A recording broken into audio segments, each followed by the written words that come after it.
What's up, gang? I'm Colton Lindsay, financially free by the age of 32. And today, my team has got some Pace Morby videos that they've got ready for me. I haven't seen these videos. I know Pace. I've hung out with him a few times. Really smart dude in the sub-2 space. And he's clever. He makes a lot of money. He's very influential, very persuasive. And so I look forward to seeing what he has to say and see if I agree with it or not. Either way, I know it's going to be very good information based on Pace and what I know about him. Make sure to drop in the comments down below what your thoughts are. I'd love to see what your thoughts are on Pace Morby's advice today. Let's go. I don't care if you're a Democrat or you're a Republican. You're both wrong. When you and I go to the gas station, we both pay the same price as the gas pump. Politicians hate you. They hate me. They love their job. We're both wrong. You know what's great about you and I? You're a Democrat, I'm a Republican. We're both entrepreneurs. That's where you and I can connect. Would you open a Subway franchise if your government said you could only sell 150 sandwiches a day and people could steal your sandwiches and not pay for them? That's why politics are very important. So if you're an entrepreneur Democrat, then go be a Democrat, but invest in Republican states. There's no shame in it. Just don't tell your Democrat friends.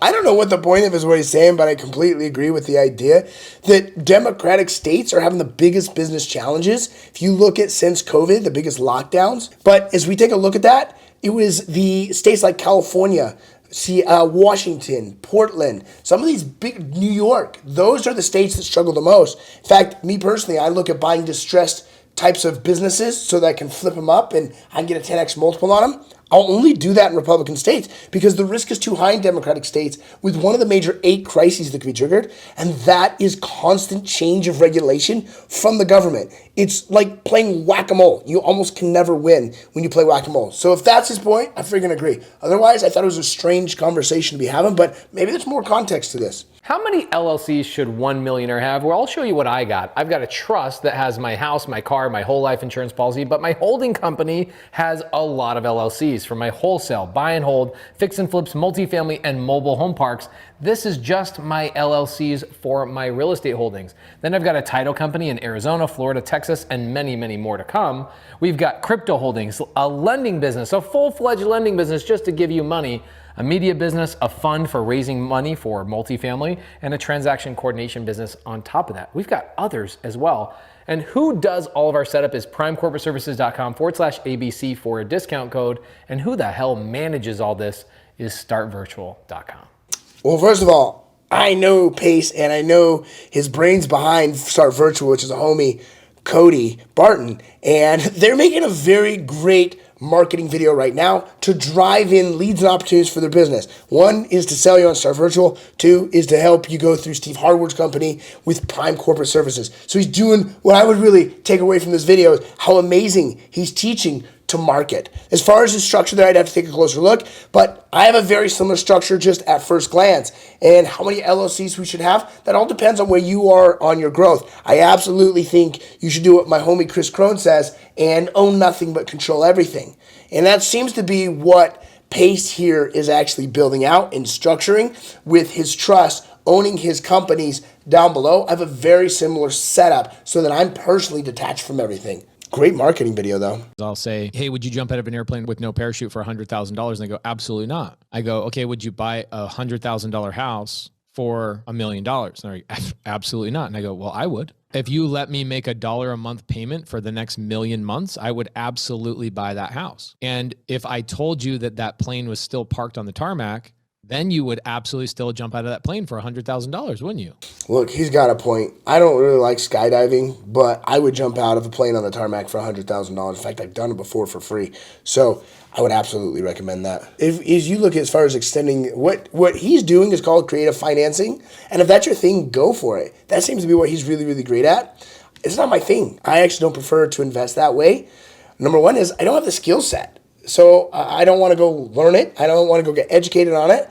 And I don't want to go do that. Does it work? 100%. The other thing is I've got a little bit of a specific incident in my life that has triggered fear for me to do that. One of my clients I sold about 20-something properties to, 2012, he went to prison following these exact methods. Now, obviously, he was doing some shady shit on the back end as he was raising capital, and he got charged with mail fraud and wire fraud. Now, I assume that Pace is doing his all above the board, or he's really good at tricking people. I don't think he's tricking people. I think he's really, really honest dude in what he's doing. However, it's just not for me. Does it work? 100%. It's just not my thing.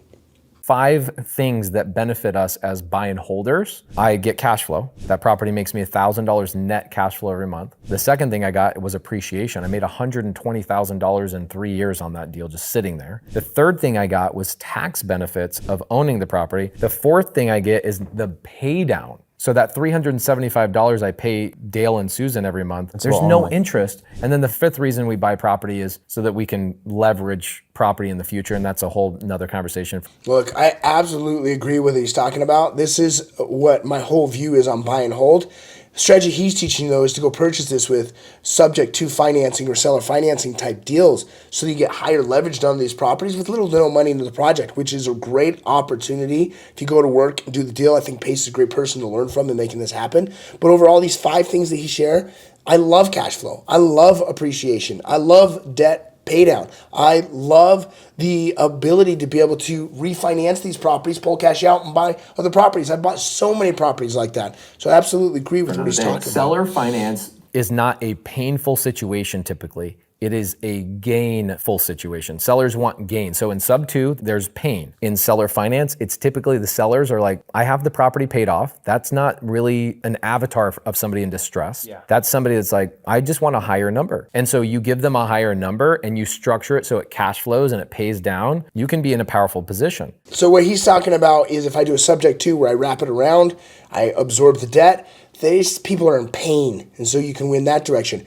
These other ways, seller finance, these people are looking for gain, and they are a little greedy with what their purchase price is, so you can offer a higher purchase price with a lower interest rate, and you can buy that debt down over time as you leverage it, all while you're net cash flowing. I think it's a really great strategy. I do think it's a dangerous strategy because I watched that strategy put one person behind the bars because it is a very finicky strategy, and you have to do it the right way. So I assume if you want to learn how to do it, go learn from Pace. I'm not guy to teach you, but Pace obviously has a program that does that. It's not my cup of tea, though. It's a trick question because the answer is we'll never pay them off. We'll just keep refinancing them and pulling out debt. Guys, nobody wealthy is paying off their debts. Look at Robert Kiyosaki. Doesn't own anything free and clear. As the properties go up in value and your tenants pay off the loans, you continually pull that cash out because that cash is not a gain. That cash is a loan. Therefore, you don't even pay taxes on that money. So the strategy is continually own the properties, continually maintain them, pull out the appreciation, and use that appreciation to go build more and more and more wealth. Cody and I just refinanced out 7 properties about a month ago. We use a company called myinvestorloan.com that don't base your loans off of your credit worthiness. They base your loans off the asset themselves, and pulled out a bunch of cash to then go buy more properties with. And why would we pull out cash rather than pay them off? I completely agree with the concept that he's talking about. I shared with you earlier, I bought so many properties, especially when money was cheap. My asset would grow. I'd have a bunch of equity. I'd refinance at the low rates. I'd pull the cash out and I'd go buy more real estate. That's exactly what he's saying. I think you got to develop some rules around this strategy, though. Number one is, for me, I actually personally never go above 50% loan to value on my real estate portfolio. Why? I'm a very secure investor, meaning my risk tolerance, I'd rather be cautious. That doesn't mean you have to follow that rule. What it does mean is create your own rule. What's your loan to value ratio? I personally have seen a lot of people get their asses handed to them because they went above 50%. They went into 70%. If we got a market correction where all of a sudden we have 50, 60% value loss, you're upside down if you're borrowing 80, 90% of the property. The other thing you got to look at too is what's the cost of money. You got to be able to negotiate good rates. Now, I haven't done this since rates have gone up, so rates are probably going to be a little bit more difficult to make this happen cash flow wise. So whatever your loan to value is also makes with the rates you're going to get. It's got to make sense on your investment, whatever you got to move into the next property. Thanks for watching today. I'd love to see your comments down below on what you think about Pace Morby and his shares today. Smash that like button and share this video with someone else because I think this will help people grow their portfolio. Thanks for watching. We'll see you soon.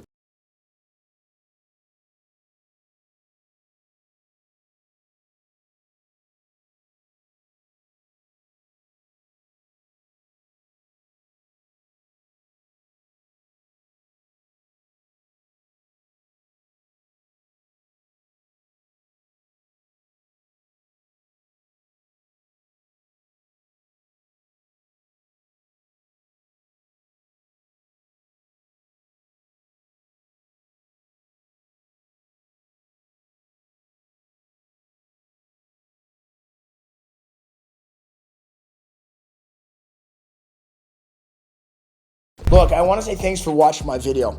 And I know that this isn't for everyone, but it is for certain people that are ready to make big changes. Like they're ready to create residual revenue. They're ready to become real business owners. They're ready to have a business that makes money even when they're not working.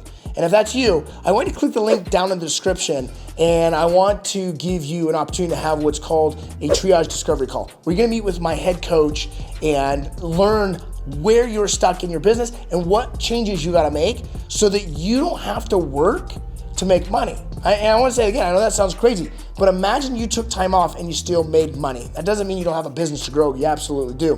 But I'm gonna teach you how to grow a business that makes money even when you're not there working. So click the link down below, get your free consultation with my team, and let's really discover where you're at and how you can create it. We'll see you there.